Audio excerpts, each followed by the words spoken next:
More than 9,000 anti-Asian incidents in the U.S. have been reported since the pandemic began. This is according to Stop AAPI Hate Coalition's recent national report, which states that more than 4,500 hate incidents occurred in 2020 and another 4,500 so far already in 2021.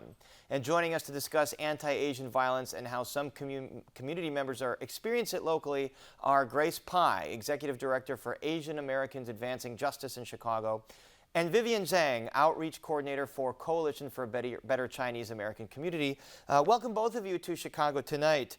Grace, I'll start with you.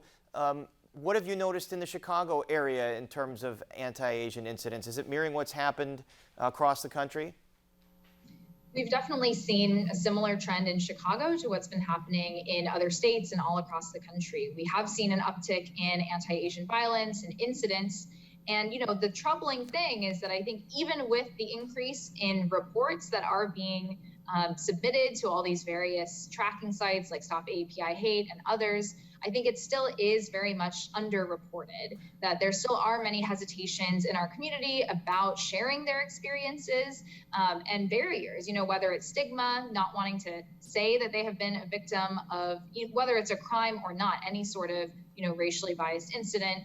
Or just, not wanting to interact with law enforcement or government agencies because of language barriers or other barriers. And Vivian Zhang, what do these incidents tend to look like? Do they tend to be more physical altercations, verbal altercations, a combination of both? As of last month, we really have not seen any violent physical altercations, but I think there is definitely an increase in verbal hostility. And to that end, we spoke with the University of Illinois student about a recent experience that she had shopping at a Target. Let's take a look.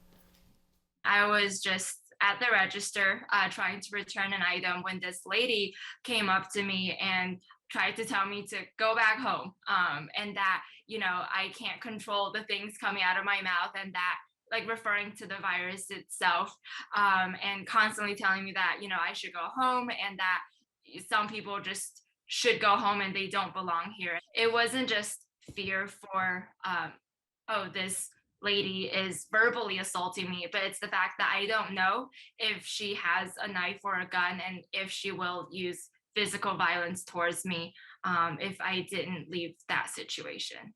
So Grace Pai, you talked just a bit ago about the barriers to reporting incidents. How about the difficulty of reporting an incident like this? I think it is just a traumatic experience for a lot of people to be accosted by a stranger in a public place, right? And to not know what to do in that moment. A lot of people like myself, I would freeze in that situation and not know what to do. And so then talking about it with people, right? You may want to talk about it with your friends and family, with loved ones, but there can be a lot of barriers to wanting to, file a report of something happening. I think it's not always something that people want to do. Vivian, what have been the ripple effects in the Asian American community at large? Well, for Chinatown specifically, I think that people have started paying attention more to local groups that represent their interests. So in this case, we recently had a safety rally with a bunch of other organizations and Chinatown Security Foundation. And there's been more neighborhood watches as well. A lot of people have, kind of gravitated towards gun ownership as a means to feel more protected as well. So increased gun ownership, and you're seeing that across many groups across the country. Grace Pai, what else can be done to sort of take down the temperature, to minimize these incidents, to do a better job to protect Asian Americans from this? Well, we firmly believe that responding to anti-Asian incidents after they happen is not enough. We need to take proactive solutions to make sure that we're reducing bias and discrimination within our communities. And to us, that looks like education as a long-term approach. So we were, proud to lead the effort to pass the Teaching Equitable Asian American Community History Act, or the TEACH Act, which requires Asian American history to be taught in all Illinois public schools starting in 2022. An approach like that is a great way to educate our young people, to encourage them to build empathy, to understand other communities, and to not discriminate against people who are different from them. The TEACH Act you mentioned just signed into law recently by Governor Pritzker. Vivian, how helpful will it be that Illinois school children will learn about Asian American history and things like the Chinese Exclusion Act? How beneficial will that be, do you think? I think it's a very important first step. Illinois is actually, I think, the first state to mandate this. So that is incredible. I think that this is literally just like the very first step, really, to telling our stories. I think that, Asians in America have faced similar trials and tribulations for our entire history, going even back to the Transcontinental Railroad.